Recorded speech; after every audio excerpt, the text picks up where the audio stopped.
Vice officer नाम आपका स्वागत है। आज हम पहुंचे हैं नौलथा गांव में, जहां पर भारतीय किसान नौजवान यूनियन के प्रधान अभिमन्यु कुहाड़ अपनी इंसाफ यात्रा लेकर पहुंचे हैं। इस मौके पर उन्होंने क्या कहा, सुनिए।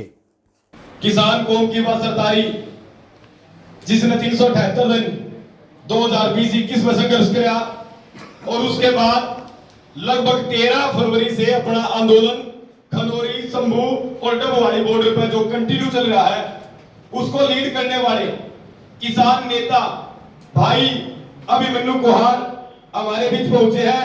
शुरू हुआ अपना 2020-21 वाले आंदोलन में जब खत्म होते समय सरकार ने जो वादे करे थे, अगले 2.5 साल बीत गए, सरकार ने वो वादे पूरे नहीं करे। 2014 के लोकसभा चुनाव से पहला बीजेपी वाले ने जो वादे करे थे, चाहे वो एमएसपी गारंटी कानून बनाने की बात हो, चाहे वो स्वामीनाथन आयोग की रिपोर्ट लागू करने की बात हो, चाहे वो साल में 2 करोड़ रोजगार नौजवानों को देने की बात हो, वो सारे वादे इनके 10 साल बीत जाने के बावजूद भी अधूरे हैं। 2022 में एक ने सांसद ने खड़े होकर सवाल पूछा कि मोदी जी आप तो क्या करते हैं, एक साल में 2 करोड़ नई नौकरी नए बड़का ने देंगे, उन्हें रोजगार देंगे, देश ने आगे बढ़ाओगे। तो आपने 8 साल के उस समय जब कार्यकाल के 8 साल हो गए थे, आपने 8 साल में कितने नए बड़का नौकरी दी? तो संसद में सरकार ने जवाब दिया कि 8 साल में 22 करोड़ बड़का ने सरकारी नौकरी के फार्म तो भरे, लेकिन नौकरी दे पाए मात्र 7,32,000, यानी सिर्फ 0.3%, यानी हर 300 बड़का में सिर्फ एक बच्चे को ये नौकरी दे पाए। बाकी 299 न्यू बेरोजगार अंडर लग रहे हैं। और जो भाई अपने छोटे मोटे काम धंधे जोड़ ले हैं, अगर वे सरकार की हमें आना भरे तो उनके द्वारा ईडी भेज दे, और ईडी भेजे पाछे जो बोला भाई 200-400 करोड़ के इलेक्ट्रोल बॉन्ड खरीद ले, जब पेंडा छूटा करा तो छूटे को, या भी आपने सारी चीज देखी होगी। जो किसान भाइयों ने कहा भाई थारता हमें स्वामीनाथन आयोग की रिपोर्ट के अनुसार फसलों का भाव देंगे, जिसके अनुसार गेहूं का एमएसपी 4,000 रुपया क्विंटल बढ़े हैं, लेकिन राजमाने के बाद 2015 में सुप्रीम कोर्ट में एफिडेविट दिया है, जो सरकार ने एफिडेविट दिया उसकी कॉपी अपने द्वारा पड़ी है, भी है अपने द्वारा कॉपी। सरकार ने एफिडेविट कह दिया कि भाई हमारे द्वारा इतना रुपया नहीं है कि हम किसान को उसकी मेहनत की कीमत दे पावे। तो अपने खातर जब कि मैं चीज देने की बात आवे तो सरकार के कहेगी अगर मार दो रुपया को ना, बेरोजगार नौजवान ने नौकरी देने की बात आओगी कहेगी मार दो रुपया को ना, नुके पकोड़े तल लो। लेकिन इसी सरकार ने यह बात संसद में स्वीकार करी कि 2014 से लेकर 2022 तक 8 साल में बड़े बड़े कॉर्पोरेट घरानों का 14,56,226 करोड़ रुपए का कर्जा इन्हें माफ कर दिया। प्रधानमंत्री जी ने याद दिलाने खातर 13 फरवरी ने अपने दिल्ली जाने का प्रोग्राम बनाया। पंजाब हरियाणा के लाखों नौजवान जींद पटियाला बॉर्डर पर इकट्ठे थे, अंबाला राजपुरा बॉर्डर पर इकट्ठे थे। लेकिन जिस तरीके की बर्बरतापूर्ण तरीके से जिस तरीके की हिंसा करी गई सरकार द्वारा, वो किसी भी लोकतंत्र में स्वीकार्य हो नहीं सकती। लोगों की बात सुनने की बजाय उनके सीधे सिर में गोली मारी जाने लगी। यो है हमारे देश का आजकल लोकतंत्र के हालात। इसी साल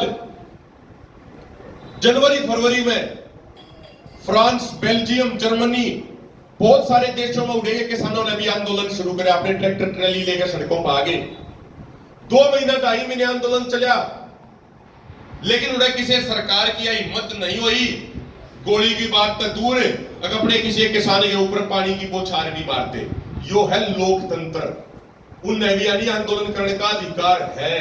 अपने अड़े के है, अपने अड़े कहने में तो लोकतंत्र है, लेकिन हकीकत यह अपने अड़े लठतंत्र और गोली तंत्र है। और अगर आज इन राज्य में बैठे लोगों का इलाज नहीं किया तो फिर यह बात मान के चलियो, इस चीज ने समझ के चलियो कि आगे न कोई भी 20-50 आदमी भी इकट्ठे होकर किसी नेता द्वारा या किसी अधिकारी द्वारा अपनी बात पूरी करवाने खातिर जाओगे तो वे जुबान पे बात नहीं करें, वे बंदूक पे बात करेंगे।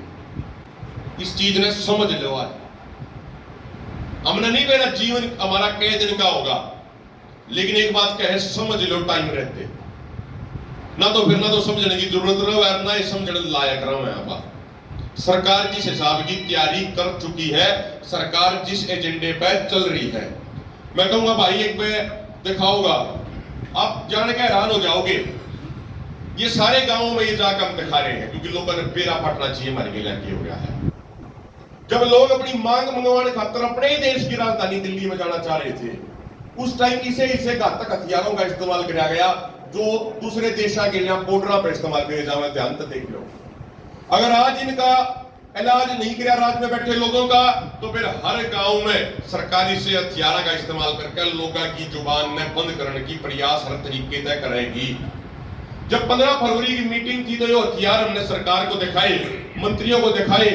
मंत्री पीयूष गोयल जी थे, अर्जुन मुंडा जी थे, नित्यानंद राय जी थे, पंजाब के सीएम भगवंत मान जी थे, बाकी डीजीपी बैठे थे, कई डायरेक्टर बैठे थे इंटेलिजेंस ब्यूरो के।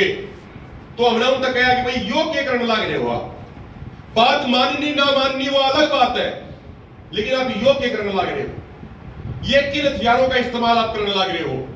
तो उड़े के अधिकारी ने बताया कि अगर किसी बिल्डिंग में कोई आतंकवादी लुक रहा हो और गेट तोड़ना हो, गेट बड़ा मजबूत हो, तो बड़े बड़े गेट तोड़न खातिर हथियारों का इस्तेमाल कराया जावा है।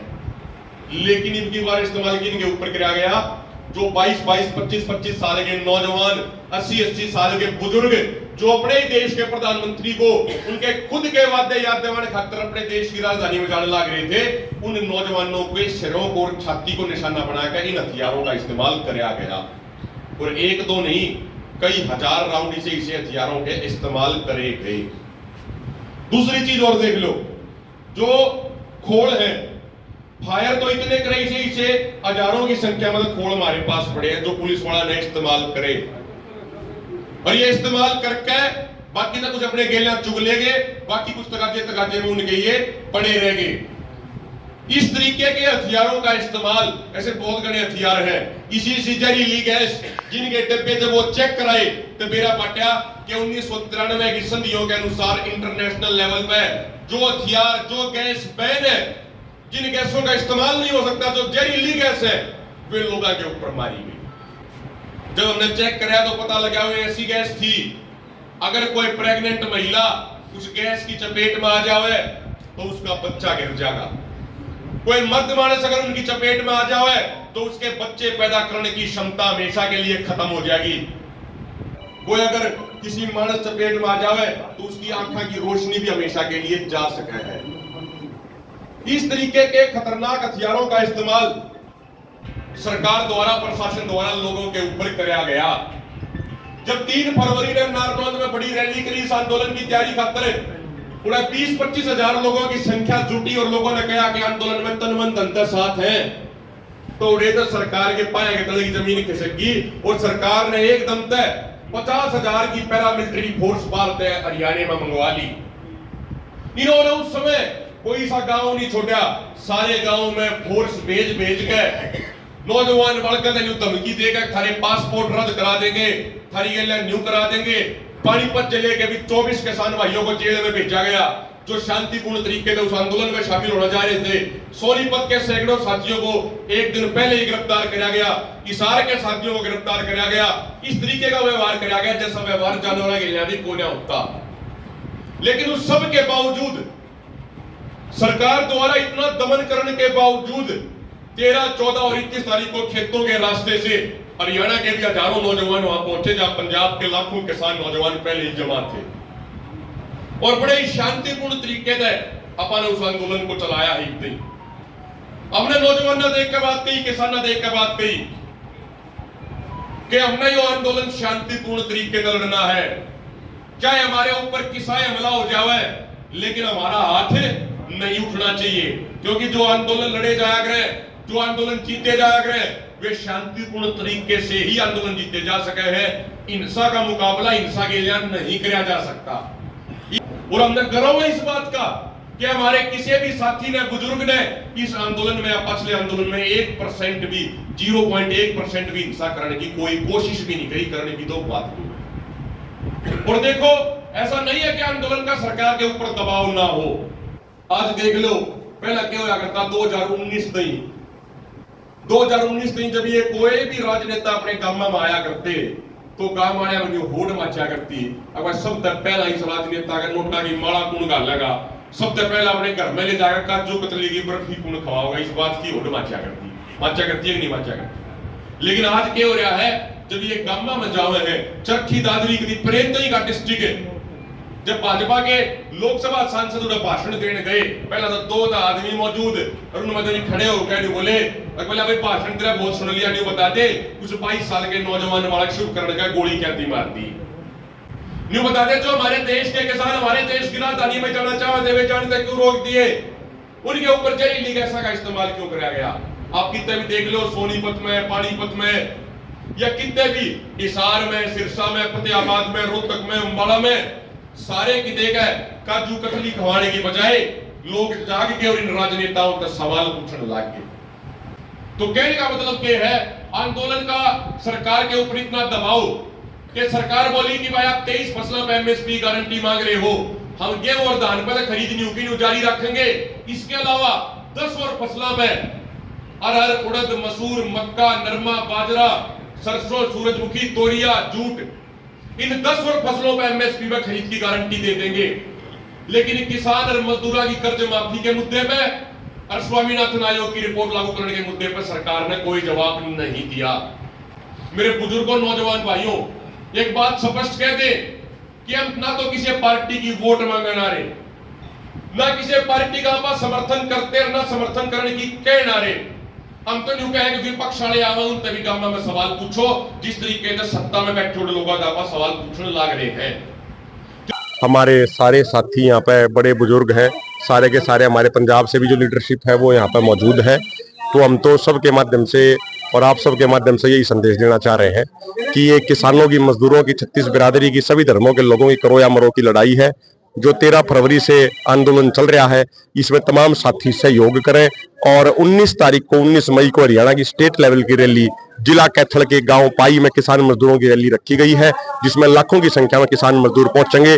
शुद्ध तौर पर गैर राजनीतिक रैली है ये, राजनीति से कोई लेना देना नहीं। तो मेरी सबसे हाथ जोड़ के प्रार्थना है सारे साथी वहां पर पहुंचे ताकि आप अपनी आवाज को अधिक से अधिक मजबूती से प्रेजेंट कर सकें। इंसाफ यात्रा जो है कब चली थी और कहां इसका समापन? कल सुबह से शुरू हुई थी और 19 तारीख को कैथल में पाई गांव में अनाज मंडी में रैली करके करेंगे। कल ये सोनीपत से शुरू हुई। बाकी कुछ हथियार दिखा रहे थे आप, वो क्या देखो, ये जो इस आंदोलन में 13 फरवरी से जो आंदोलन चला, उस आंदोलन में निहत्थे और निर्दोष लोगों के ऊपर जो हथियारों का इस्तेमाल किया गया वो हमने दिखाए थे। ये कितना समर्थन मिल रहा है?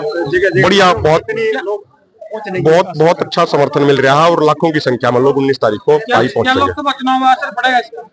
देखो, वो असर पड़ेगा नहीं पड़ेगा वो तो समय बताओगा। हमारा कोई चुनाव में असर डालना हमारा कोई एजेंडा नहीं है। हमारा एजेंडा अपनी बातों को मनवाना है। 4 जून के बाद चाहे कोई भी सरकार आ जाई हो, अगर वह सरकार हमारी मांगों को पूरा नहीं करेगी तो उसके खिलाफ भी आंदोलन ऐसे ही जारी रहेगा। सत्ता में है बीजेपी, उसके खिलाफ आप थोड़ा आंदोलन कर रहे हैं, तो आपका कहीं इशारा है, कहीं कैसे क्या करें लोग? नहीं, देखो, ये बात बिल्कुल एक लॉजिकल बात है, एक जायज बात है। जिस भी पार्टी की सरकार अपने लोगों पर जुल्म करेगी, ज्यादतियां करेगी, तो निश्चित सी बात है लोगों में नाराजगी है उस सरकार के प्रति, और वो नाराजगी वो अपने तरीके से जाहिर भी करेंगे। तो होना भी चाहिए।